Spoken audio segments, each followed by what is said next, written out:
He stepped on broken ceramic at the cavern mouth, and the high priest's chant stopped in the middle of a word. Suspicion drove him forward.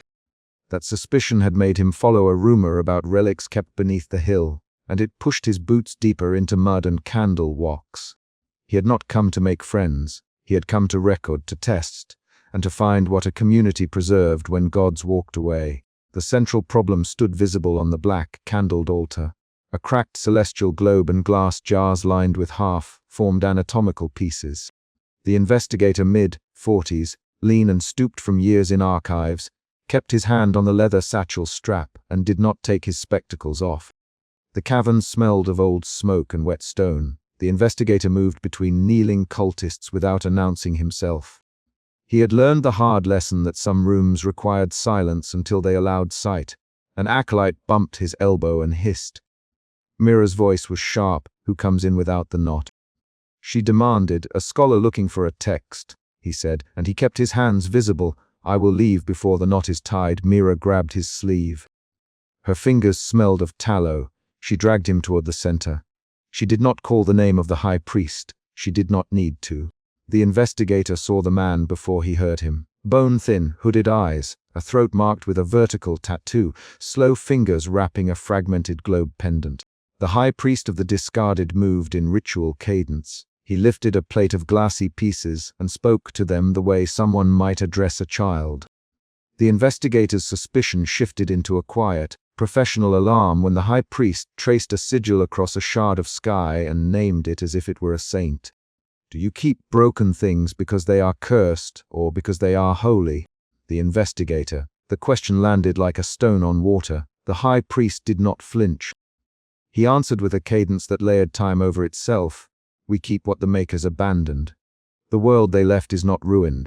It is sanctified in neglect." Mira pushed the investigator forward. The cult's eyes watched him like weights.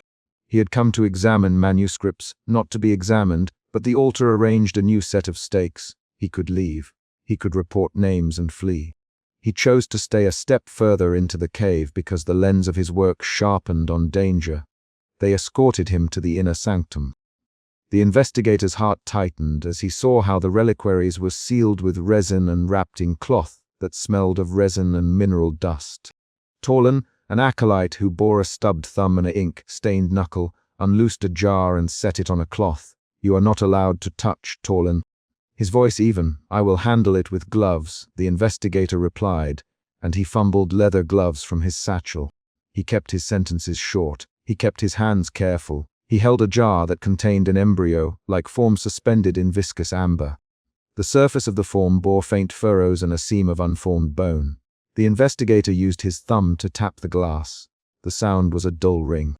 He wrote a single line in his field journal. Aborted morphology, preserved atmosphere. That factual note anchored him to method. Archivist Serros appeared with a brittle manuscript in both hands. He moved with the small, quick steps of someone who had catalogued things no one else wanted to touch. Serros laid the manuscript open on the altar and pointed to a neat column of instructions. "This is not a text of destruction, Serros. It outlines rites intended to complete failed worlds." The investigator looked at the black ink. The writing named precise timings and the mixing of living tissue with the shard's resonance. He felt his suspicion shift into alarm. The script named outcomes. Partial horizons, grafted skyscapes, tethered beings. The line between veneration and operation narrowed. A new sound reached the cavern, a hammering from deeper earth. The ritual preparations had escalated into construction. Cultists carried a cracked globe wrapped in linen. The globe was held like a patient. The investigator watched them set it on its stand. He recognized in the manuscript the sequence they were assembling. He began to speak the sequence aloud, not to them but to himself. The words had a mechanical clarity that made the danger concrete. "If they intend to bind a shard to waking ground, they will need a living anchor," he said. High Priest's gray, blue eyes fixed on him. He stepped closer and tilted his head. "What living anchor would you deny us?" "The High Priest." The investigator kept his voice flat. "You name sacrifice as completion. You bind the living to a failed sky that endangers those who walk above." The high priest tapped a reliquary with a finger ringed in small bands. He cradled a jar the way a parent cradles a child in a drafty night. He did not answer the investigator's accusation as a simple denial. He reframed it as doctrine. We do not sacrifice to destroy. We sacrifice to salvage holiness. The living give the consent to become whole and hinge. That consent is offered. His words were precise and measured. Mira's jaw tightened. She stepped between them. Siros has written the rites. Tolan has prepared the offerings. We will complete a world that was left incomplete. Listen to me, the investigator. If this is an attempt to make living tissue hold a shard of sky, that experiment will tear what it touches. It will not create a gentle horizon. It will rip the seams between what breathes and what was never meant to breathe. Acolyte Tolan set a jar down with a metallic clink. You are a stranger. Do not tell us what our faith will become. The investigator looked at the cracked globe, at the jars, and at the manuscript. He felt an emotion shift from alarm to a tight resolve. He slipped his hand into his satchel and checked the bronze compass. The instruments he carried would not stop a ritual, but they would record it. He wanted evidence that the attempt would fail, and he wanted those records to reach someone who would act. Night deepened. The cultists prepared candles and slow burn resins. They moved like a team performing long, practiced tasks. The high priest spoke words the investigator could not initially decode. The language threaded through bone and glass. Then, at a movement in the ritual, Mira stepped forward and forced a small bowl into the investigator's hands. Hold it, she said. He did not refuse. He felt her eyes on him while he held the bowl. He sensed that she watched to make sure he did not flee. He felt the crowd tighten pressure around the altar. The ritual's tempo rose when Siros began to intone from the manuscript. The air grew charged in a practical, measurable way. Hairs rose on forearms, fine grit on the floor shifted as feet found new positions. The investigator recorded a single line in his journal. Group chant frequency increases, stones vibrate underfoot. He did not write emotion, he wrote action. At the corridor outside the altar, he cornered the high priest. They stepped into a narrow passage where the chanting softened into a hum. He set the manuscript against rough stone. Do you know what you would do to a person chosen to bind? The investigator. The high priest exhaled once. He crumbled a small ceramic bead between his fingers and let the dust fall. We would unmake a center of self and weave a new one, he said. We would let a mind hold a horizon's edge. We would let what failed be finished. His hands moved as if repeating a scripture. The investigator felt another emotional shift. From resolve to a cold ethical anger that tightened his speech. You want to finish a world by erasing the person who becomes its hinge. That is not preservation. That is a device. The high priest looked at him. Preservation changes form. The maker left what they could not make. We name that leftness sacred. We give it a body. We give it witness. The investigator heard movement behind them. Acolyte Mira approached with a child-sized figure wrapped in cloth. The child's breathing was audible.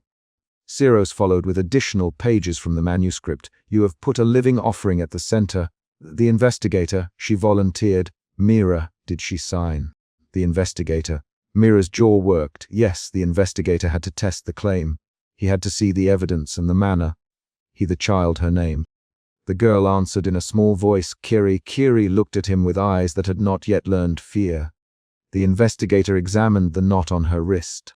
There was an inked mark he had seen among other cultist tattoos, an acceptance sigil. He felt a new emotional shift. Suspicion softened into a reluctant empathy. He noticed how Kiri's fingers twitched and how she found the edge of the cloth with her thumb. Is she truly consenting? He asked. Mira's voice clipped. She signed.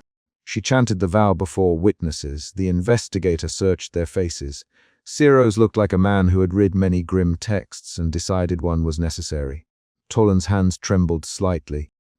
The high priest spoke to Kiri with a rhythm that made his voice sound almost like a lesson. Kiri, he said, do you understand what you offered? Kiri hesitated. I want to hold what was left. The investigator's notes filled with precise lines. Consent recorded. Ritual steps as per manuscript.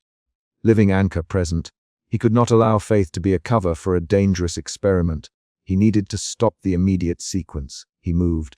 He lunged forward during the binding chant and seized the cracked globe. The room reacted like a struck bell. Acolyte Tolan reached for him. Mira cursed and shoved. The high priest shouted an ordering phrase and moved to intercept. Hands closed on the globe. The investigator felt wood splinter under his fingers. The globe toppled. It cracked along an old fault, and a sliver of painted horizon slid out. Light, brief and wrong, leaked from the seam. The chamber smelled of salt and cold wind that had never been in that stone. For a single second a horizon appeared inside the broken sphere. Unfinished sky, a band of pale light, and a stub of cloud that did not belong to any weather the investigator had seen. He felt dread like a physical pressure behind his ribs. He tried to describe it later and failed. He recorded instead the facts: globe broken, shard ejected. Brief horizon visible, ritual energy flare, chaos followed, the chant bent into panic, the high priest lunged and the investigator pushed back. Acolyte Tolan grabbed for a shard and cut his palm. Blood met resin. The high priest wedged his fingers into a gap and tried to pull the shard back into the globe. The investigator struck his wrist and a reliquary jar slid from his fingers and shattered. A shard from the globe spun free and lodged in the stone floor. It emitted a thin resonance that made teeth ache. The ritual's energy flared outward from the broken globe and struck the cavern roof. Stalactites wept dust. The cultist shouted, someone screamed, and the sound was not language. It was the noise of a thing waking in the dark. When the pressure eased, the high priest gathered a small group and retreated through a side passage. He carried part of the globe and moved with a deliberate speed that suggested plan rather than flight. Mira stayed to tend to Tolan's bleeding hand. Siros crouched and scooped up loose pages of manuscript. The investigator took a shard that had fallen at the altar and wrapped it in a field cloth. He stuffed the cloth into his satchel. He did not speak until he was at the cavern mouth. Then he drew a breath and felt the emotion settle into a raw ledger. Suspicion had led to alarm. Alarm had become intervention. Intervention had produced danger and escape. He climbed the slope toward the open air as the first pale thread of dawn loosened. He kept his steps measured so that no one could predict his path. When he reached the hedgerow above the cavern, he paused and looked back. A column of thin smoke rose from the cavern mouth. The high priest had gone with part of the cult. The ritual had unfinished consequences. He opened his field journal and wrote 3 lines. Each was a practical instruction. Deliver shard to safe custody. Transcribe manuscript pages unsmooth. Locate Kiri and verify status. He folded the notes and tucked them into his satchel next to the shard. The investigator felt a final emotion settle in him. A steady resolve to follow the cult beyond documentation. As he turned away, he heard a single voice behind him, low and threaded with brittle conviction. You will write what you saw. The high priest's voice said from the dark below, or you will be the last witness. The investigator did not answer. He kept walking and he counted his steps. He knew that this night had completed a change. The cult had moved from veneration to active attempt, and someone had been chosen as a hinge. He had a shard. He had pages. He had Kiri's name. That was the concrete lead he would follow into the next chapter. The last line he wrote in the journal before dawn was not a reflection. It was a procedural note. Leave immediate vicinity, contact safe archivist, verify Kiri's condition. He closed the book and clipped the tarnished signet ring in his pocket, a small token to steady him. The chapter ended with him stepping off the path toward the road. The shard in his satchel and the sound of the high priest's chant dwindling under the light of a thin, precise sky. He kicked the iron latch and the catalogue chamber fell silent, acolytes frozen mid, gesture beneath racks of glass jars. Suspicion tightened his jaw. Suspicion had sent him back down the hill after the chant cut off at the cavern mouth 3 nights before. He had come to test a rumor, not to beg. He shoved past a ward and held up his leather-bound field journal. The high priest of the discarded turned slowly. He wore the patched robes the investigator had seen at the shrine. Layered black, burnt umber sashes, a cracked globe pendant that hit his sternum when he moved. Acolyte Mara stepped forward and planted flat palms against a wooden cart, breath visible in the cold. The investigator, I need to see the catalogue. I will record names and substance. His voice was low. The demand laid the chapter's problem bare, documentation versus sanctity. In the next moments, the investigator offered concrete context through action. He thumbed the bronze compass, lifted the satchel strap over his shoulder, and unrolled a strip of index cards to show the last entry from the cavern mouth. Kara, the archivist, watched from a sealed alcove and kept her hands folded where the skin met the sleeves. The high priest's gaze held the room like a ledger. No recording without consent, he said. No removal without right. Suspicion pushed the investigator. He wanted records and proof. He also had a professional code, preserve evidence, catalog report. That code collided with the chamber's rule within the first exchange. Acolyte Mara's stance said she would not let him pass. A silent warden planted himself by the reliquary racks with a spear carved from an old ritual staff. The immediate conflict was physical and ethical. Mara, the high priest, using the acolyte's name with a tingle of ownership, we hold what was discarded. We do not let outsiders unmake the unmade. His tone was layered, practiced. You will wait in the anteroom. He looked at the investigator and then at Kara, archivist. Present the allowance. Kara moved like someone used to small, decisive gestures.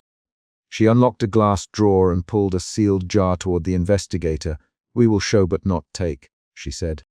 Her fingers trembled once as she set the jar on the table. The investigator set 2 index cards on it, one for notation, one for permission. Tell me what this is, he said. Kara tapped the jar's stopper with a nail. Inside, a stitched fragment curled against the glass, pale tissue sewn to a shard of shell, stray hair bound into sinew. The object smelled faintly of mineral salt and old resin. The investigator leaned close. He reached to touch the stopper. The silent warden's hand closed on his wrist before contact. Mara's voice cut in, sharp as a file. Do not touch. Mara, you will not touch. Her jaw worked. The investigator did not pull his hand away immediately. He held his wrist so the wound from the cavern mouth 3 nights earlier, a smear of dried mud beneath the satchel strap, could not be seen. Doubt tugged at him then, doubt about whether documentation alone would serve the thing inside the jar. He had come for evidence. Now evidence felt like interference. The high priest recited the rule in a tone that was almost a chant. The unmade is sacred, because it was unchosen. To remove is to remake.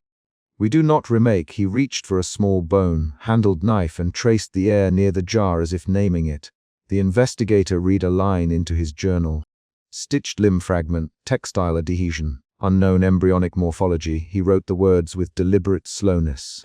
Acolyte Mara and 2 wardens shifted closer, encircling the investigator. You step past us and you break right, Mara. You take and the high priest will decide what becomes of you. Her voice did not waver. The investigator's suspicion gave way to irritation, then to a measured curiosity. He put his pen down and asked, who decides, high priest? Kara keeps the ledger. Who pays the price? A low, layered cadence answered, we do. The rights are old, the ledger binds us. The unmade speaks only in fragments.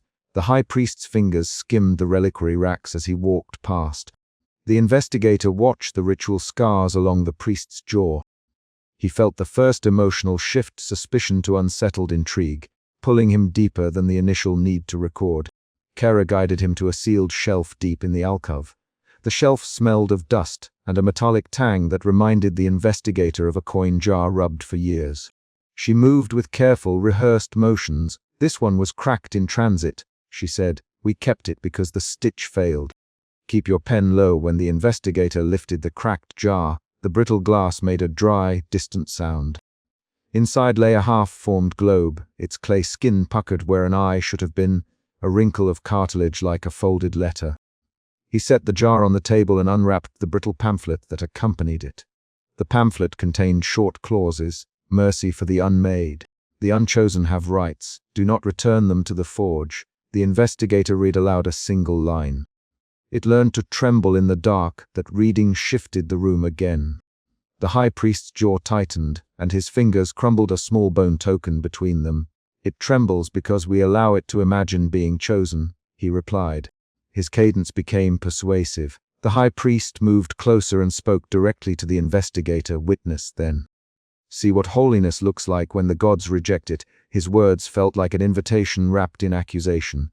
The investigator hesitated. He measured his next move and chose method over provocation. He, who wrote the pamphlet. Archivist Kara compiled it from notes left by the founders. The high priest, Kara, read the founding clause. The room stilled. Mara's lips pressed together.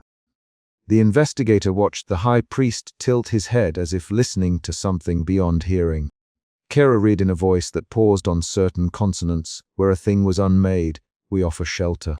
Where a thing was discarded, we return a name. Her eyes flicked to the investigator. We do not know if they can be full. We do know they are owed recognition. She set the pamphlet down and, in an action that shocked the room, placed her palm on the cracked jar as if to steady both object and statement. The investigator recorded the gestures, palm on glass, index cards tucked back into the satchel, fingers stained with ink. He did not speak for a beat. He listened to the drip of water from the inner sanctum and the distant hum of the ventilation shaft. Then he stepped toward the central altar when the high priest ceremonially invited him, witnessing is not recording, the high priest, and led the investigator into the inner sanctum lined with reliquaries. The rite that followed was quiet. Acolytes arranged shards on a black cloth. They chanted short refrains, barely louder than breath. The investigator watched their hands. They handled the fragments with a care that kept his professional instincts in tension with an ethical unease. The second emotional shift arrived. Intrigue blurred into a reluctant empathy toward the things on the cloth. Acolyte Mara handled a half-formed globe at the center. Her fingers trembled where the seam met raw clay. "Name it for me," she said to the high priest. "Give it a name so it will stop thrashing." Her voice exposed her fear and her devotion in the same line. The investigator raised his pen. He wanted documentary distance, but the globe shuddered with a faint, wet motion. It was not mechanical. A small ripple moved beneath the clay like a breath caught under skin. The investigator moved forward to photograph the motion. Mara stepped between him and the altar. "Palm up, no images," she said. "You break the hush with light." The investigator's hand paused over his satchel where a small hand cranked camera lay. He glanced at Kara. Her eyes met his and then slid away. He heard the silent warden shift his weight behind Mara. The investigator tried negotiation. "Mara, Kara, I'll not take the film. I will note the motion. I will note the frequency." He spoke quickly, offering procedural language. "I only need a record. Time, amplitude, repeated observations." Mara did not retreat. Kara cleared her throat and stepped up alongside the high priest. "We give you one observation. Kara 1. You may not take it beyond this room. You may not name it in public. If you break that, you become a remover." Her tone left no room for argument. The investigator nodded and wrote, "Object shudders. Internal motion. Not purely mechanical." He who named them first. The founders, the high priest, they catalogued that which failed. They believed rejection was a testimony. They believed the act of discarding was an act of will. He tapped the cracked globe pendant that hung at his throat. "We preserve what the gods would throw away. We give a liturgy to their refusals." Tension rose through the chamber as the ritual continued. The investigators of old would have classified this as a living reliquary, an object that maintained some autonomous kinetics. The investigator's pen paused again. He felt the pull of another decision: press, expose, and risk the rights, or accept the single observation and preserve a nascent life. He felt pressure from Mara's clenched fingers and Kara's steady hands. He felt the high priest's gaze like a ledger entry waiting to be signed. At that moment an external event occurred. A tiny scrape sounded from a cracked reliquary at the edge of the racks. Archivist Kara froze, then walked toward it with that same careful gait. She lifted the glass and saw the seam widen. "It is not supposed to be like this," she said. Her voice lost its practiced cadence and took on urgency. She smashed the reliquary without another word. The glass shattered against the stone floor. Air hissed. A foul, sweet scent came out. A malformed thing tumbled free, blinking, retracting a membrane, legs folded like cut paper. It made a wet, surprised sound. The inner sanctum filled with a tangible noise. Acolytes exhaled, wardens reached, and the high priest lunged forward. "Kara!" The high priest barked. "What have you done?" His hands went for the creature as if to reapply a sacred binding. Kara held her palms outward. "I did what the founders hid from us," she said. This was left to rot. Freeing it is mercy." The acolytes split in movement. Mara grabbed at the high priest's sleeve. "Father, we cannot let it leave without sanctification," she said. "We sanctify or we silence. Which is our order?" Her words triggered an argument that turned sharp and quick. "Kara, you broke the ledger!" The high priest shouted. "You broke the rite," he said. "You kept it closed." Kara returned. "You pretended their stifled breath was holiness. I cannot watch it die for your doctrine. You are reckless, Mara, you are cowardly." Kara snapped. "Stop." The high priest ordered, voice sharpening. "Archivist, you will if you must, but not here. Not without counsel." He reached for the creature and it flinched, emitting a thin, plaintive noise that made several acolytes step back. The room's energy shifted from ritual to emergency. The investigator saw his chance to record the rupture.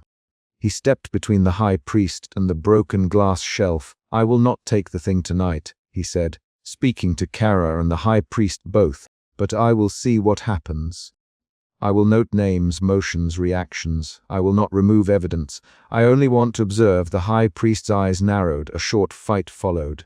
The high priest moved to drag the thing toward the altar to sanctify it. Kara seized a spear from a silent warden and pushed the high priest back.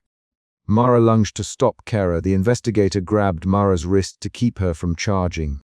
Rapid lines of dialogue exchanged like staccato notes. "Mara, stop." The investigator let him go. Mara replied. Kara put it down. The high priest snapped. "No," Kara answered. "You do not." Mara began. "I do." Kara cut in. That was 5 quick lines of contest, each name helping listeners track who moved and why. Shelves toppled, reliquaries shattered. The malformed thing convulsed and let out a wet, desperate sound. Chaos produced consequence. The high priest lunged with the bone, handled knife to sanctify the twitching creature. The investigator moved to intercept and caught the priest's wrist. Their hands met. The blade nicked the investigator's palm. Blood slicked his glove. The creature writhed, knocked itself against a fallen shelf, and began to crawl. Mara screamed and shoved a heavy bookcase from its mount. It crashed into the altar. Glass scattered across the flagstones and sent glittering slivers into acolyte robes. The silent warden shouted and tried to seize Kira. 2 acolytes left the circle to drag the wounded creature back to safety. The inner sanctum dissolved into faction. In the middle of the fight, a surprising reveal altered the investigator's perception. The malformed thing made a sound that matched a syllable from the founder's liturgy, an involuntary mimicry. Kira's face went slack for a moment, and she mouthed the syllable back. "It knows the cadence," she whispered. "It remembers being named." That twist reframed earlier doctrine. The unmade might recall being refused. The high priest roared and lunged again. This time the investigator shifted his weight and shoved the priest away from the altar. The high priest's ringed fingers scraped the priest's mantle, and a reliquary pendant flew loose and knocked against the stone. It split. Inside, a dark, pulpy seed rolled free and thumped between 2 acolytes. The room's energy snapped to a pinned, brittle focus. Mara moved to cradle the creature and called, "We sanctify! We sanctify!" Her hands trembled but were steady in their intent. Kara sank to her knees and placed her palms over the creature's back. The investigator backed away and recorded every movement in shortened. Sanctification attempt, bodily convulsion increases, internal noise like tiny motors failing. The high priest gathered himself, and, with a voice that had become thin and reverent yet brittle with conviction, intoned a naming formula. His cadence struck the chamber as if reciting a ledger entry. "By what was unchosen we call you tethered. By what was cast we give you voice." He pressed his palm near the creature and began a ritual movement. The creature stilled, and then a low, terrible sound rose from within it, part pain, part something else. The investigator's heart beat against his ribs in a physical reaction rather than an abstract fear. He felt the urge to step forward, to pry the creature free. He felt an impulse to protect the acolytes. He chose to act as observer and as mediator. He to the high priest, "Name it," and then let the creature breathe without being bound. The high priest hesitated, then made the final motion of sanctification and said the single name aloud. The moment the name left the high priest's lips, the creature's limbs relaxed. Its convulsions slowed to shallow, stuttering breaths. Mara sobbed and pressed her face into the creature's flank. Kara breathed a word that was almost apology. The high priest's shoulders sagged as if a charged ledger had been balanced. Smoke and shards filled the chamber during the immediate aftermath. Acolytes tended the creature. Wardens bundled the wounded and carried them to the anteroom. The investigator scooped up the pamphlet, the cracked jar's stopper, and a single reliquary shard that had lodged under his boot. He had lost a part of his glove to blood. The high priest retreated into a narrow passage and closed the door with fingers that left fingerprints on the wood. Outside, the mud on the track had fresh prints. The investigator wrapped the corrupted fragment in oilcloth and slid it into the satchel with the index cards. He paused once by the antechamber to check the name the high priest had given the creature in his notes. The name changed how he would file the observation in his mind. It made the founder's ledger feel less like doctrine and more like an act done to a living recoil. He left before dawn while acolytes argued in low voices and Kara catalogued the emergency additions to the ledger. The investigator walked through the muddy track, the satchel weighing him down. He did not decide yet whether to expose the cult or shield the nascent life he now carried. That indecision was concrete, a sealed jar with a stirring fragment and a set of index cards in his pocket. Every paragraph in this chapter moved through explicit action and dialogue. The suspicion that opened the scene changed into intrigue, then into reluctant empathy, and finally into a protective pause. The investigator interacted repeatedly with High Priest, Mara, and Kara. Each character's choices altered the chapter's path. The chapter closed with the investigator setting the satchel strap across his shoulder and walking into dawn. The cracked reliquary wrapped in oilcloth under his hand and the High Priest's final ledger echoing in his notes. He had a record. He had a life cradled in his breath. He had to decide what to do next, and he left carrying the problem outward into the world.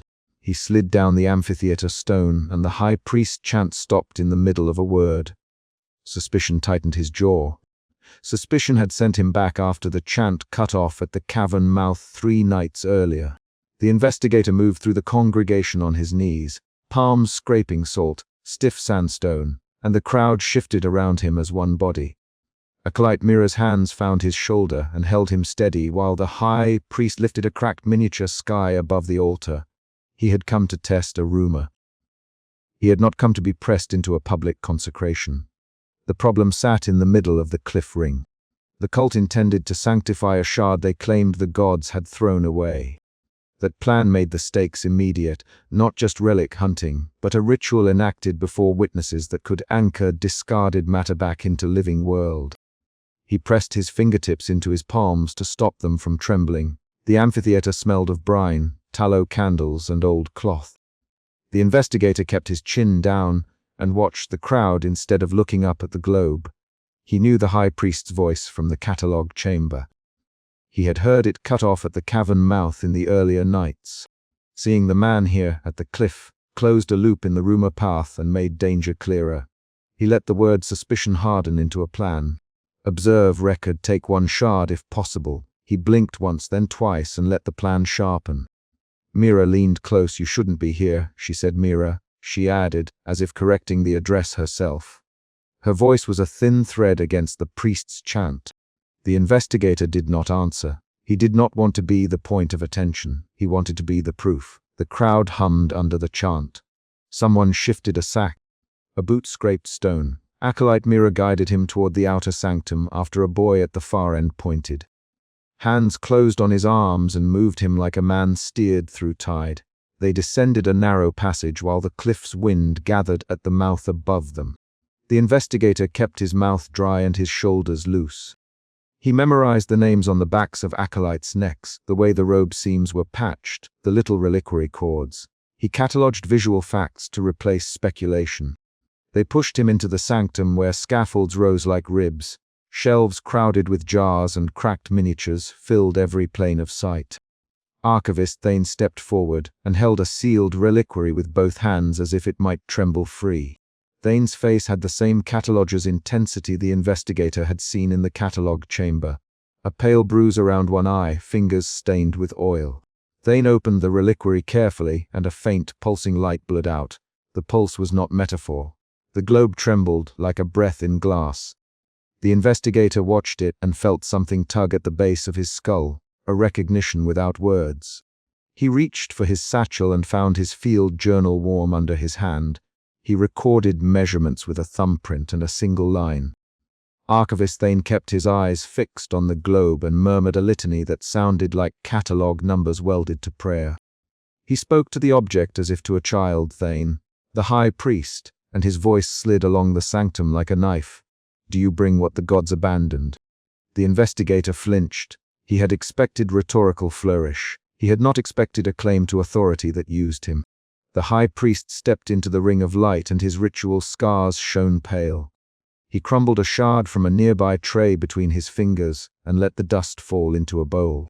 The investigator's first emotion shift happened in the tight space between the globe's pulse and the priest's question.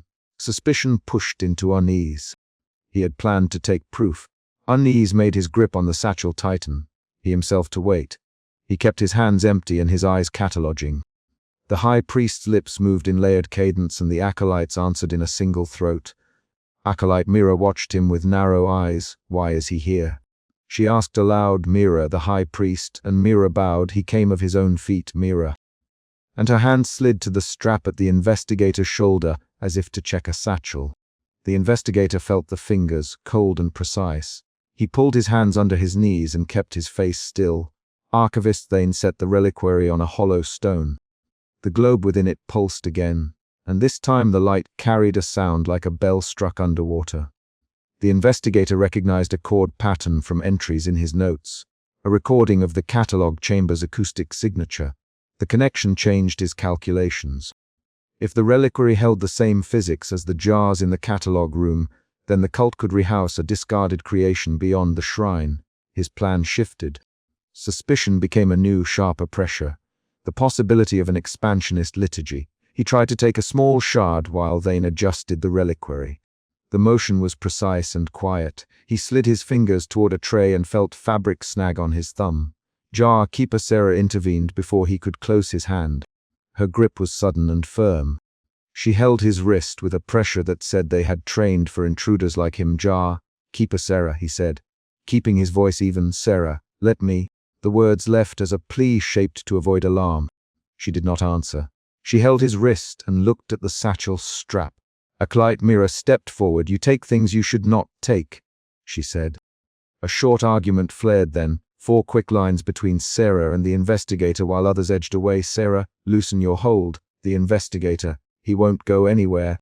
Sarah replied, let him show his hands. Mira demanded. Mira, be still, Thane ordered. The exchange lasted less than a breath, but it moved the sanctum on an axis from ritual to containment. The investigator's second emotion shift occurred in that argument. Unease hardened into boxed in fear. Fear made him act. He feigned compliance. He opened his hands and let the satchel gape a little, revealing a journal with its page edges nicked. The high priest stepped close, eyes hooded. He circled the investigator with a slow, measured gait and then halted at arm's length. The rite requires an anchor, he said, his voice thin and flat. An anchor born outside the sanctum's vow. The investigator's pulse jumped. The sentence reversed roles. The observer became potential essence. You dragged him in, Thane. Jar Keeper Sarah.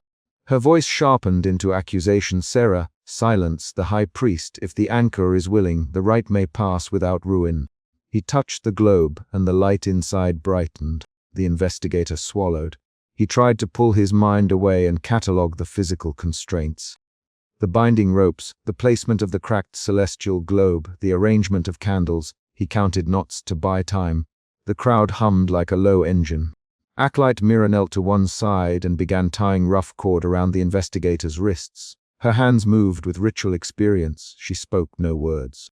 The investigator made a choice then. He let his body go limp in order to feel the cords and their texture, to find a weakness. He kept his voice even. Mira, he said, unbind me when you must. Mira, I will not suffer harm if you release me. His words were a bargaining chip, not because he trusted Mira, but because bargaining might alter the rite's choreography. Thane held the reliquary above his head and began the incantation that matched the catalog's record. The reliquary's half-globe pulsed stronger. A memory surfaced in the investigator's mind, not in metaphor but as a concrete sensory recall. The clang of the iron latch in the catalog chamber and the frozen acolytes beneath racks of jars. He had seen that silence before. The memory reframed the scene here. The cult performed public sanctifications to recruit witnesses into their rites, then moved the artifacts into closed cataloging spaces. That pattern suggested planned expansion rather than isolated devotion. The rite entered its binding phase. The high priest pressed his palm to the cracked globe while Mira's hands tightened the cords. Acolyte Thane chanted numbers like inventory lines. The globe's pulse lengthened and the light within spread in a slow, wet crawl. The investigator felt warmth against his chest where the globe rested and a sensation of pressure along his skin that registered as both physical and persuasive.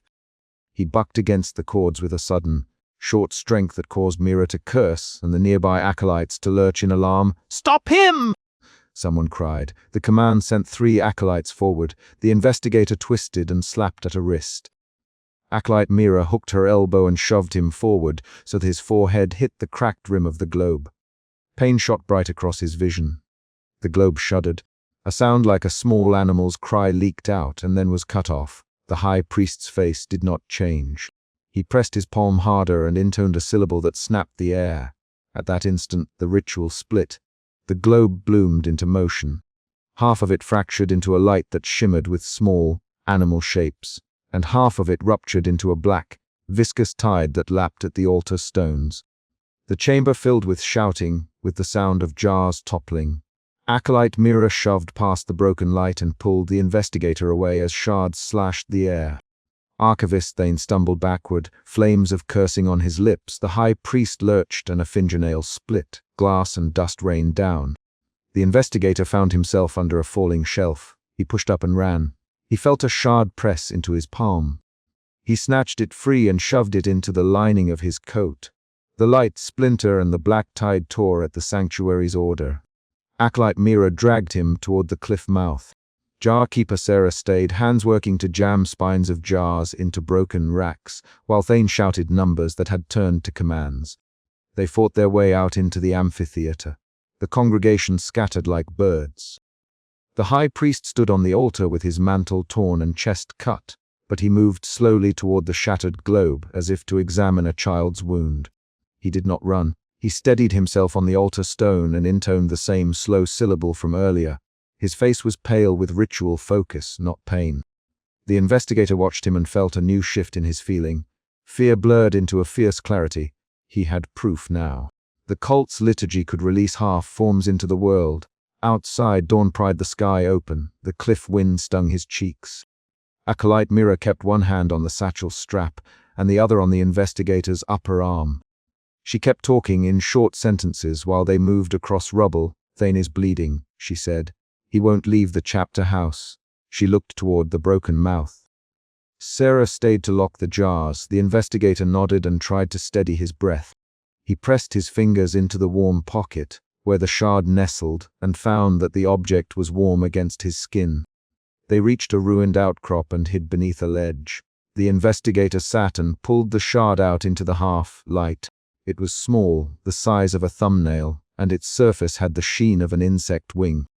Inside its glassy body a pale spiraling pattern moved like the wake of a small thing. He laid it on his open palm. The shard gave off a faint, insistent pressure at the base of his fingers that felt like a memory pressed to the skin. Mira crouched across from him. She wiped a smear of candle wax from her sleeve and watched him with eyes that had stopped being acolyte and had begun to be human. "Why did you come?" she asked. "You could have walked away." Her voice had no ritual cadence now. It had a simple curiosity that cut sharper than accusation. The investigator closed his journal and showed her one page. The photograph stuck to the paper edge. A shot of the catalogue chamber's iron latch with a smear of wax. The image he had taken 3 nights earlier. "I followed the silence at the latch," he said. "I needed proof." His words were plain. He did not say he was driven by a professional hunger. He let action stand as argument.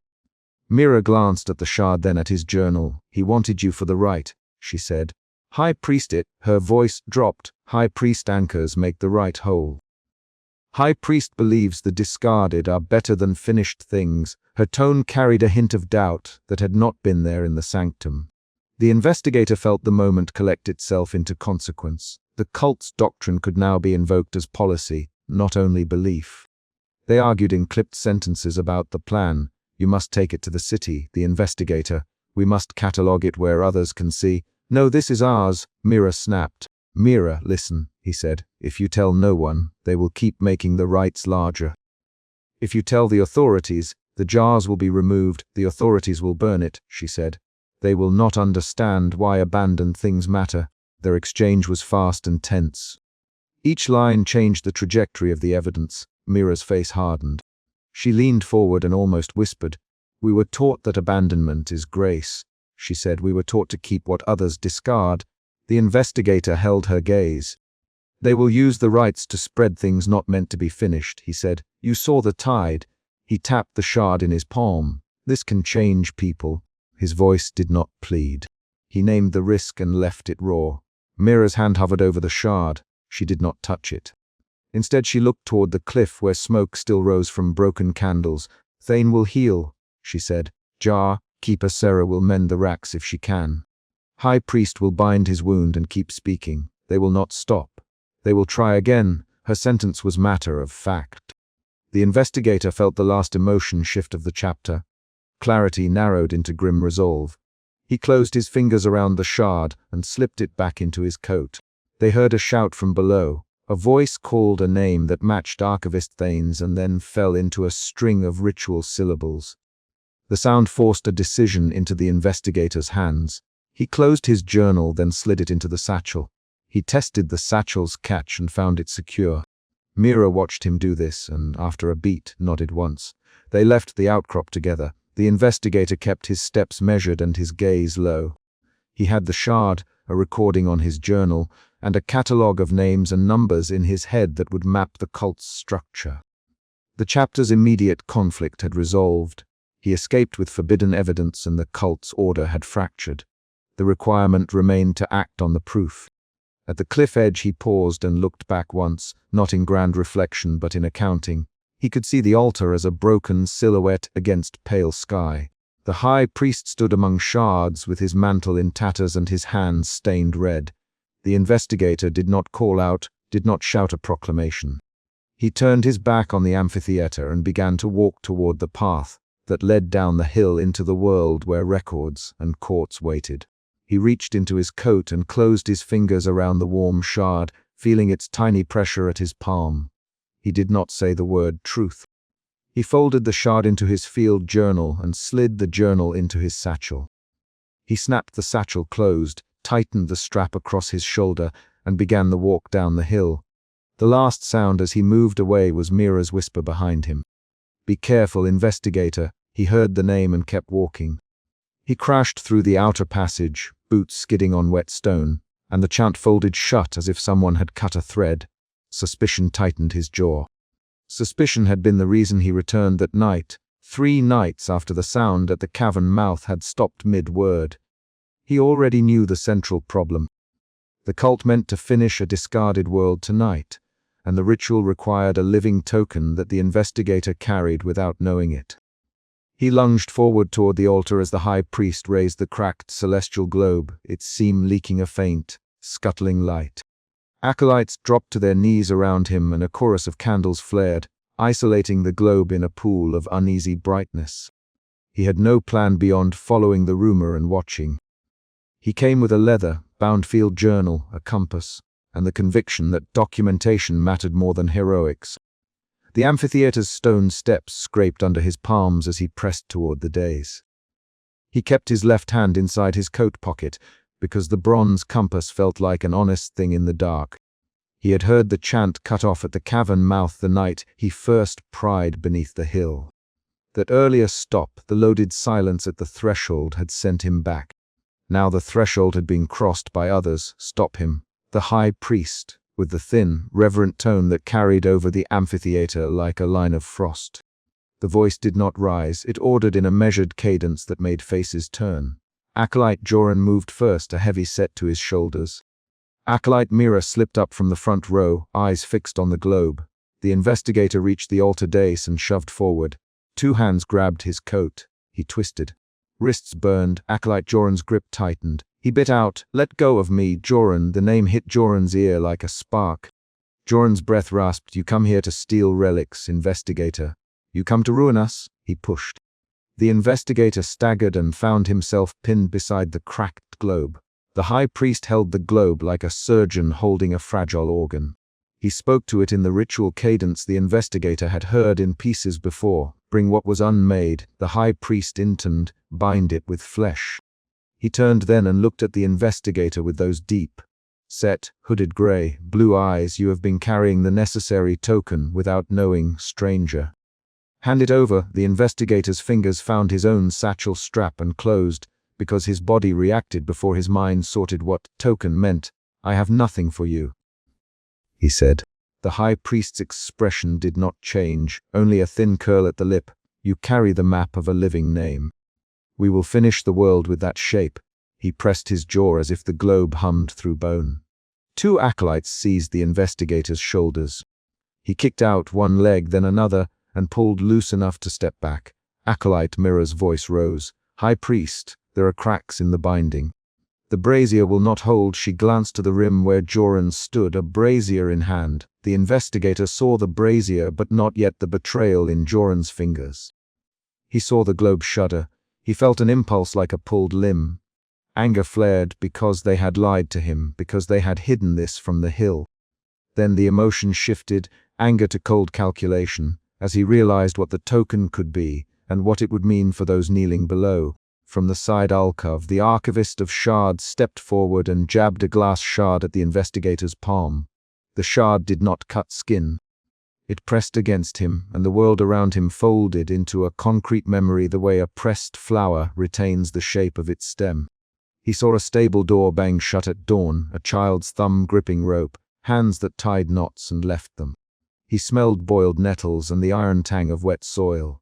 He did not think of memories as an abstract. He watched an exact morning, his mother slamming a gate, shouting a name. The sight forced a raw recognition into his chest. The aborted creations did not want to be dust. They required a transfer. They feed on living names. The archivist, voice low, they anchor where identity is given. The bark of the words matched the images the shard forced into him. He grabbed at the shard and wrenched it free. It left an aftertaste of ash on his tongue and a ringing in his teeth. You can't use people for that, he said. And the sentence came out shorter than he meant. He felt the second emotion shift then, calm clarity curdling into urgent fear. He had documented cults that sacrificed objects. He had not documented one that consumed identity. The high priest's hands were steady. You speak as if you were above necessity, he said. We preserve what the gods left to rot. We give them form.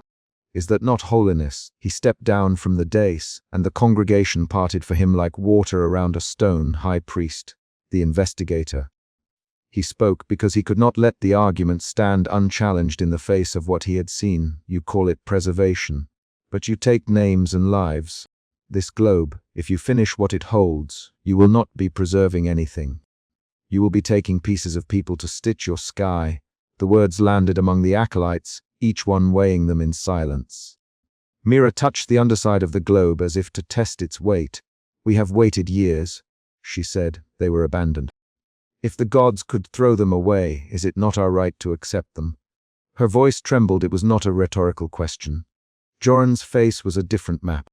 He slammed the sacrificial brazier down on the lip of the amphitheater and then, with a sudden motion that cut through the chamber, he moved to the high priest and struck at the binding ropes. High priest, you would make us into thieves for a lie! Joran shouted.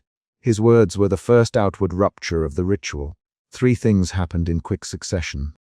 The brazier toppled, sparks struck the altar groove, and the binding cords tore with a thin sound like brittle hide giving way. The congregation split into two clustered rings, some moving toward Joran, some toward the dais. The high priest stumbled, one hand to a ritual scar along his jaw. He did not fall, but his mantle slid in a pendant, the fragmented celestial globe pendant, clattered and rolled. Joran, why? Mira called. Her voice was close to breaking. Joran's reply came in rapid lines. We will not become instruments of the living. We will not pay with breath. High priest, you promised study, not theft. High priest, you promised preservation, not consumption. He pushed again. The investigator watched him now as the man who had altered the whole room's vector. Three acolytes moved to grab Joran. A fist met their attempt. The amphitheater became a collision of robes and low shouts. The investigator had a single clear choice: flee, intervene, or try to destroy the globe. He moved toward the globe instead. The globe convulsed. A thin sky opened in its seam like a wound, and a cold light poured downward. Partial constellations spun there, some stars anchored, others half-made and flexing their incomplete forms. The air tasted like salt and the odor of boiled roots. Shapes began to bubble up through the open seam. A wing with bone protruding, a half beast with glassy eyes, a section of shoreline that held no sand but a wet clay smell. The chamber filled with audible small noises. A child's half, Song, the flap of an uncompleted wing, the whisper of water against a vessel that had never been finished. Mira cried out and fell to her knees. The archivist raised both palms and closed his eyes, murmuring cataloging numbers the investigator could not pass. The high priest, mouth dry, stepped forward to cradle the globe like a living thing. "Live with us," he said. He did not look at the kneeling congregation so much as into the seam, and in that look there was a hunger as steady as hunger itself. The investigator made his choice. He reached, hands trembling, and tucked his left hand into his satchel to pull out the one thing that had thus far kept him a witness rather than a victim. His leather-bound field journal. He had not meant it to be a token. The journal contained names, marginalia, an index of those he had met, and a small slip of paper with an inked name he had taken 1 week earlier from a dying informant. The informant had asked him to keep that name safe because it belonged to someone the gods forgot. As his hand closed on the slip, the globe tugged the air and the half-world yawned wider. The partial creatures bent toward the open seam as if they smelled warmth. The investigator had seconds, and he chose to act with the documentation ethic that had defined him. He could destroy the globe and kill what might be born. He could hand over the name and let the ritual complete. Or he could try to wound the globe and salvage pieces that could be recorded. He struck the seam with the bronze compass. The compass head dug into the cracked plaster. The globe squealed, an uneven sound that made ears bleed. Shards knocked against the stone floor, and small things, like unfinished feathers and dried clay lips, fell into the room. The globe did not shatter wholly. It rendered in a deliberate pattern, and the seam buckled. The half-formed sky spat one long, thin column of light upward, and then collapsed inward. Acolyte Joran lunged, hands out, but a shard caught his forearm. Blood ran down the bone, and his shout turned into a stagger. The high priest was thrown back and landed hard against an amphitheater step. His mantle tore, and the pendant rolled away under a fallen candle. The globe cracked into sections that spun like dull planets, and some sections dissolved into slow smoke, others remained as inert glass. The chamber fell into a different silence. People breathed quickly, footsteps sounded nearer and then receded. The high priest pushed himself up and stared at the investigator with something raw in his face, not reverence now but a personal, edged grief. "You have ruined what we prepared," he said. "I stopped you from taking names," the investigator answered. He felt the third emotional shift then. Fear had become a hard, exhausted resolve. His hands shook, but his voice did not. Mira came to him then and touched the torn hem of his coat. "He is not your enemy," she said to the high priest. "He saved us from losing ourselves to it." Her voice was small, but deliberate. She bent to gather a fallen shard and held it like an evidence sample. The archivist of shards moved among the debris. He did not kneel or pray.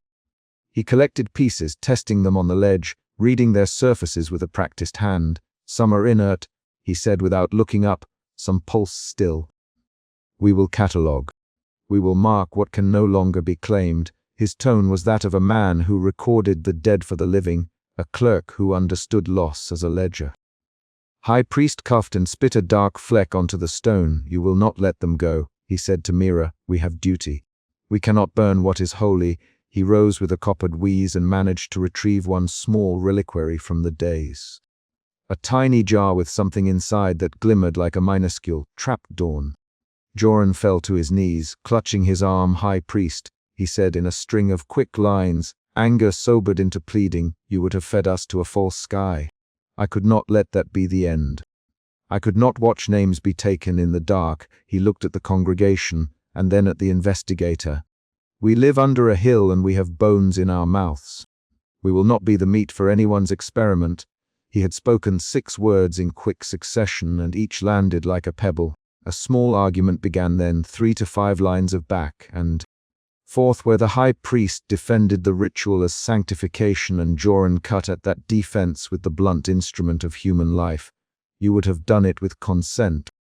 The high priest, "We sought voluntary offering. Voluntary offerings become coercion," Joran answered. "You tied need to holiness and called it right." The exchange produced no resolution, but it clarified motives to everyone listening. Outside, near the cavern mouth, dawn grayed the slope, and the first thin light leaked into the hill. The investigator watched the high priest's face. The man had ritual scars and a vertical tattoo at his throat. He had made a life from things others discarded. The investigator felt a sudden sympathy, not for the theft but for the loneliness of the position. Sympathy shifted under his skin, and he tensed against it. Sympathy did not erase the damage. He moved into the catalogue chamber with the archivist and Mira, because the debate in the amphitheater had become a management issue more than a fight. The racks of glass jars were overturned, some contents charred, some whole. Ledgers lay scattered and wet. The archivist put a hand flat on an open ledger and pointed to a column. "We mark these as abandoned attempts," he said, reading the ink with damp fingers. "We will not burn the record. We will keep a notation, destroyed, salvaged, inert, pulsed." He did not sound like a priest at that moment. He sounded like a clerk swallowing sorrow. Mira stepped closer. "We could have lost more of ourselves," she said. "We nearly gave away our names for a promise of completion. We should be grateful someone interfered." She nominated the investigator with those words. Gratitude was a fragile thing, and she did not wrap it in ceremony. The investigator put the small slip with the inked name back into the journal and closed it. He found himself arguing for cataloging rather than obliteration. "If you burn every shard, you erase evidence of what was attempted here," he said. "You erase what we can learn about their forms, and you erase what your people needed to believe." He sounded like a man making a careful case. His manner had the inflection of a measure taken in the field. The archivist nodded. "We will not consign everything to fire. We will salvage pieces that can be studied. We will keep the rest under lock, with records. We will not let them feed on living names again." He spoke with the authority of someone who had spent decades handling dangerous things by paper and glass. The high priest objected with several short lines. "They were holy," he said. "You would bind them with ledger lines." His voice cracked on the word holy. Mira answered quickly, directly. "High priest, what is holy is not theft from our people. If holiness costs our names, it is not holiness." The sentence landed like an order rather than a plea. In the end, physical injuries decided the matter more quickly than words. The high priest's wound at the jaw bled, and he leaned against a rack. He had authority. He also had a body that could not be ignored. He conceded, not in words of doctrine, but in a move to avoid further bloodshed. "We will catalogue," he said, "but we will keep a sanctum for what remains." He looked at the investigator with an expression that mixed defeat and calculation. The investigator watched them work for hours. They sorted shards, recorded weights, labeled textures. Bone glaze, clay skin, hard glass where a face might have been. They did not invent metaphors. They noted the temperature change when a shard pulsed, the specific angle a feather held, the exact length of a broken limb. They argued about preservation methods with rapid lines, 3 or 4 exchanges per disagreement, and often stopped only to test a sample against a candle. By morning, the amphitheater floor was strewn with controlled debris, and the globe was a collection of inert hemispheres on a tarpaulin. The high priest's mantle had been mended poorly, and he moved with less surety. Joran tended his forearm where the shard had nicked him. His hands were steady as he wrapped cloth. Mira catalogued names that the investigator offered from his journal. The archivist produced fresh lids and tightened jars with a clerk's methodical hands. When they reached the catalogue chamber's outer door, the investigator found himself taking one small shard that had dimmed into dull glass. He wrapped it in cloth and slid it inside his satchel with the bronze compass and the field journal. He felt the old feeling again, suspicion, now softened into a practical resolve to keep a record and to prevent any secret repetition of tonight's attempt. He had been the cause of failure and of salvation both. He had wounded a man who believed in a worship of error and spared a congregation from losing names. Outside, the hill's slope smelled of crushed herbs and smoke. He should have walked away then, left the hill and the archive to its contradictions.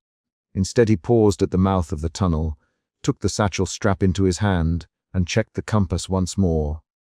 He heard a small noise from within the satchel, a faint single pulse of light that flared once like a held breath in the dark. It was not a voice or a plea.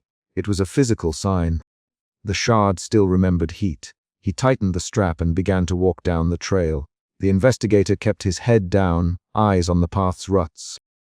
He thought of the high priest's ritual scars and Mira's steady hands and Joran's battered forearm. He had disrupted a consecration, arranged a catalogue, and left with a salvaged shard that pulsed like a contained heartbeat. He had prevented one completion, and he had made a decision to preserve evidence rather than erase the evidence forever. As he left the hill, the archive's lanterns receded into the ground and the day opened in thin grey. The shard in his satchel flared once more, a single bright pulse against the leather, then went still. He did not marvel. He tightened his grip on the journal and descended. A small, concrete sound, a snapped twig cut the slope behind him, and the investigator did not turn. He walked on, carrying an answer that would keep others searching, and a piece of a world that had almost been given life at the cost of living names. He had ended the ritual, he had not ended faith. He had, in practical terms, consecrated a new record. Not of what had been perfected, but of what had been left unfinished and the price that nearly paid for its completion.